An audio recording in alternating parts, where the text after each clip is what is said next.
Salam sejahtera buat kita semua. Hari ini apakah Anda sudah membaca firman Tuhan? Bagi yang belum, mari bersama dengan saya kita membaca firman Tuhan. Namun sebelumnya kita awali dengan berdoa. Bapa Surgawi, kami bersyukur atas kasih-Mu, penyertaan-Mu, perlindungan-Mu dalam segala aktivitas kami Tuhan. Kami bersyukur Engkau selalu menyertai kami. Oleh karena itu kami tetap selalu bersandar kepada kebenaran-Mu. Dan pagi ini juga Tuhan kami akan membaca bagian dari firman-Mu. Roh Kudus hadirlah di tempat ini. Beri kami hati untuk mengerti dan memahami firman-Mu. Berkata-katalah Tuhan melalui kebenaran firman-Mu. Kami siap mendengarnya. Dalam nama Tuhan Yesus kami bersyukur. Haleluya. Firman Tuhan yang boleh kita renungkan hari ini terambil dari 1 Petrus 3 ayat 1 dan 2. Judulnya ialah hidup bersama suami istri. Demikian juga kamu, hai istri-istri, hiduplah kepada, saya ulangi, demikian juga kamu, hai istri-istri, tunduklah kepada suamimu, supaya jika ada di antara mereka yang tidak taat kepada firman, mereka juga tanpa perkataan dimenangkan oleh kelakuan istrinya.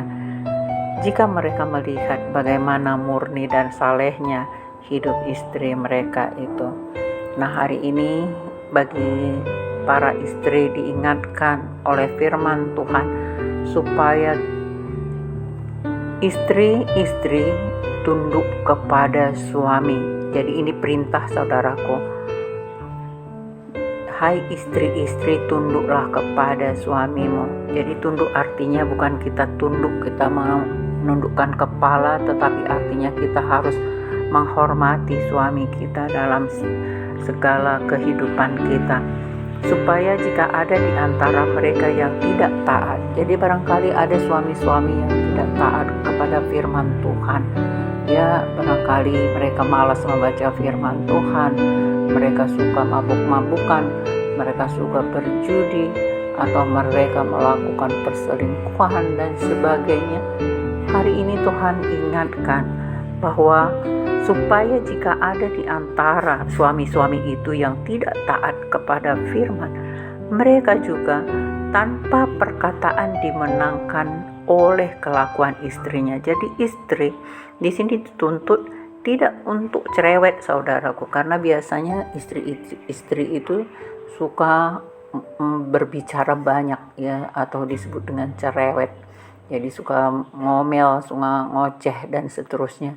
Barangkali suami-suami tidak suka, maka akhirnya dia mungkin mencari tempat lain untuk mendengarkan ya suara-suara yang merdu. Nah, oleh karena itu istri dengan tidak banyak perkataan, dengan tutup mulut, tetapi harus berdoa. Jadi hanya berdoa kepada Tuhan supaya kalau ada suami yang tidak taat tadi, yang suka mabuk-mabukan tadi, yang suka main judi tadi, atau yang suka dengan Will tadi, wanita idaman lain, itu akan bertobat karena melihat kelakuan istrinya.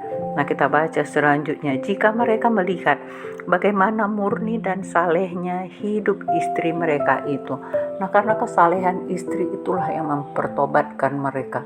Mereka akan merasa tidak nyaman lagi di luar sana saudaraku, karena terjadi perubahan tingkah laku. Kalau di rumah biasanya istri itu suka cerewet, kalau tiba-tiba dia berubah, Anda akan melayani suami dengan baik, maka dia akan berubah saudaraku, karena dia melihat kesalehan istrinya itu sendiri. Bagaimana salehnya Anda dengan tidak ada perkataan. Jadi jangan mengajari laki-laki saudaraku, suami-suami dia tidak mau diperintah, tidak mau diatur, tetapi Tuhanlah yang mau menjadi yang pimpinan mereka, supaya ketika Tuhan yang memimpin hati dan pikiran mereka, mereka akan menjadi baik, berubah dari yang jahat menjadi yang baik. Jadi oleh karena itu ingatlah hai istri, bahwa tugas istri adalah menjadi pendoa, jadi tiang doa di dalam rumah tangga. Karena ketika saudara diberkati pada pernikahan. Awalnya Tuhan mengatakan bahwa laki-laki tidak dapat hidup sendiri, maka akan kuberikan penolong bagi mereka. Berarti kita selaku wanita adalah penolong buat pria. Jadi menjadi penolong itu berarti kita harus kuat, saudaraku. Kuat dalam artian kitalah yang menolong mereka. Mereka mungkin secara fisik mereka itu lebih kuat dari wanita, tetapi secara batinnya kita lebih kuat dari mereka, karena kitalah yang menjadi tiang doa di rumah tangga itu. Ketika istri taat dan setia kepada Tuhan, maka dia akan menjadi rumah tangga akan kokoh karena dialah tiang doa itu. Tetapi kalau istri tidak kuat dalam berdoa, maka bisalah runtuh rumah tangga itu. Oleh karena itu, saudaraku, sebagai istri, mari jaga hatimu, jaga mulutmu, supaya sungguh-sungguh seisi rumahmu akan merasa damai, sejahtera, bahagia, karena mereka melihat kesalehanmu, karena mereka melihat kebaikanmu, bukan karena perkataanmu, tetapi karena doamu yang membuat mereka semua seisi rumah itu menjadi merasa bahagia tinggal bersama dengan istri tersebut. Oleh karena itu, mari ambil waktu, ambil firman Tuhan, baca firman Tuhan setiap hari, supaya hidup suami istri itu akan tetap berbahagia. Demikian firman Tuhan yang boleh kita renungkan hari ini. Mari kita tutup dengan berdoa. Bapa Surgawi, kami bersyukur atas kasih-Mu hari ini. Tuhan ingatkan bagi istri-istri untuk boleh tetap tunduk kepada suami, bahwa memang itu adalah perintah daripada Tuhan. Kami mau Tuhan untuk boleh tunduk kepada suami kami, menghormati suami kami sebagai imam di tengah-tengah keluarga kami.